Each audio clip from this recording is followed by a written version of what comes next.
സെക്സിൽ ജയഭാരതിയെ തോൽപ്പിച്ച സുജാത. സുജാത ഒരു കാലത്ത് മലയാള സിനിമയിലും തമിഴ് സിനിമയിലും തിളങ്ങി നിന്ന നടിയായിരുന്നു.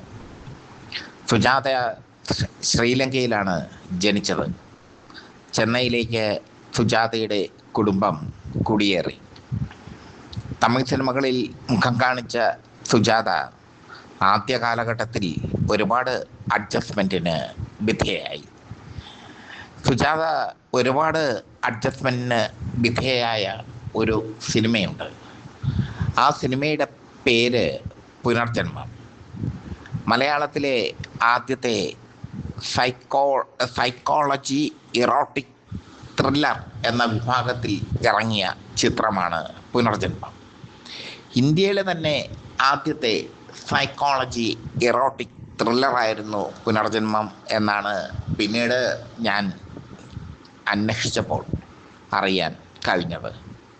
പുനർജന്മം സംവിധാനം ചെയ്തത് KS സേതുമാധവൻ. പുനർജന്മം പ്രശസ്ത മനോരോഗ വിദഗ്ധനായ AT കോവൂറിൻ്റെ കേസ് ഡയറിയെ ആസ്പദമാക്കി ചെയ്ത ചിത്രമായിരുന്നു. ഈഡിപ്പസ് കോംപ്ലക്സ് ആയിരുന്നു ആ ചിത്രത്തിൻ്റെ വിഷയം. ഈഡിപ്പസ് കോംപ്ലക്സ് എന്നാൽ അമ്മയെ അമിതമായി സ്നേഹിക്കുന്ന കോംപ്ലക്സ്. അമ്മയിൽ ഭാര്യയെയും അമ്മയെയും സഹോദരിയെയും ഒക്കെ കാണുന്ന മാനസിക അവസ്ഥ. അങ്ങനെ സങ്കീർണമായ മാനസികാവസ്ഥയുള്ള നായകനായി അന്ന് അഭിനയിച്ചത് പ്രേം നസീറാണ്. ഒന്നാലോചിച്ച് നോക്കണം. പ്രേം നസീർ സൂപ്രധാര പരിവേഷത്തിൻ്റെ ഉന്നതിയിൽ നിൽക്കുന്ന സമയത്താണ് പുനർജന്മം പോലൊരു ചിത്രത്തിൽ അരവിന്ദൻ എന്ന കഥാപാത്രത്തെ, ഒരു കോളേജ് ലെക്ചറെ പ്രേം നസീർ അവതരിപ്പിച്ചത്. പ്രേം നസീർ തൻ്റെ സ്റ്റാർ വാല്യൂ മാറ്റിവെച്ച് അഭിനയിച്ച ചിത്രമായിരുന്നു പുനർജന്മം എന്ന് വേണമെങ്കിൽ പറയാം. ജയഭാരതിയായിരുന്നു ഈ ചിത്രത്തിലെ നായിക. പ്രേം നസീറിൻ്റെ ഭാര്യാവേഷമായിരുന്നു ജയഭാരതിക്ക്. ഭാര്യയെ പ്രാപിക്കാൻ ഒരുങ്ങുന്ന അരവിന്ദന് അമ്മയുടെ ഓർമ്മകൾ കടന്നു വരുന്നു. അയാളുടെ ലൈംഗിക തൃഷ്ണകൾ അവിടെ നഷ്ടപ്പെട്ടു പോകും. തനിക്ക് ലൈംഗിക ശേഷി ഇല്ലേ എന്നുള്ള ഒരു ചിന്ത അരവിന്ദനെ മതിക്കുന്നു.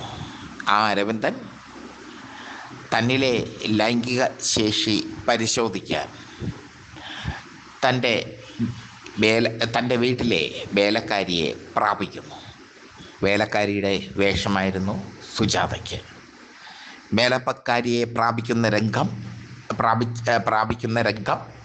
അയാളുടെ ഭാര്യ, ജയഭാരതി അവതരിപ്പിക്കുന്ന ഭാര്യ കഥാപാത്രം കണ്ടു നിൽക്കുന്നു.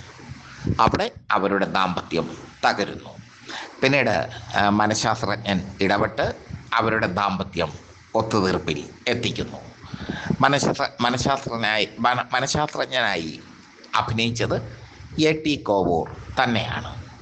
ഈ ചിത്രത്തിൽ നസീറും സുജാതയും തമ്മിലുള്ള രതികേളി വളരെ ശ്രദ്ധേയമായ രീതിയിൽ പകർത്തിയിട്ടുണ്ട് KS സേതുമാധവൻ.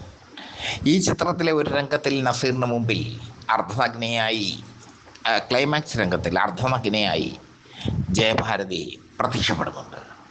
അർദ്ധനഗ്നയായി പ്രത്യക്ഷപ്പെടുന്ന ജയഭാരതിയെ അമ്മയുടെ ഓർമ്മകൾ മാറ്റിവെച്ച് നസീർ പ്രാപിക്കുന്നതാണ് ചിത്രത്തിൻ്റെ ക്ലൈമാക്സ്.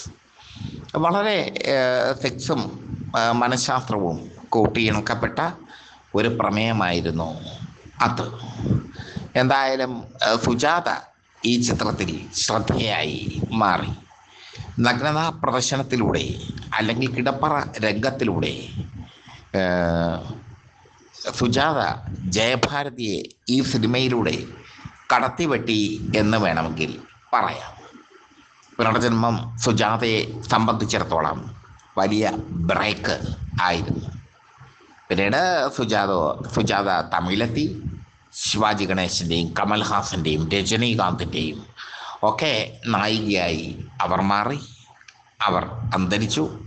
പക്ഷേ സുജാതയുടെ കരിയറിൽ ബ്രേക്കായ ചിത്രം പുനർജന്മമാണ്.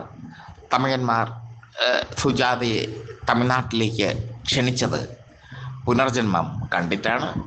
തമിഴിലും അത്യാവശ്യം തുണിയുരിയാനൊക്കെ സുജാതയ്ക്ക് ഒരു മടിയും ഉണ്ടായിരുന്നില്ല.